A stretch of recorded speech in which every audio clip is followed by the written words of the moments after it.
Tagaktak ang pawis ni Shaira sa matagal na paghihintay. 3 oras na siyang nag-aabang, pero hindi niya naisip na umuwi na lang.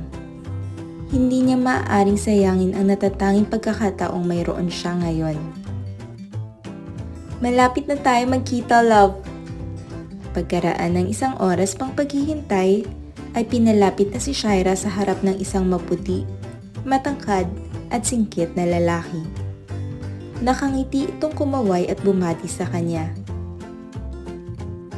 Anyong! Literal na tumigil ang mundo ni Shaira sa harap ng pinakagwapong taong nakita niya. Opa, sulit na sulit ang tig 10K na tiket na binili niya. Time's up, mahaba pa ang pila sa likuran niya.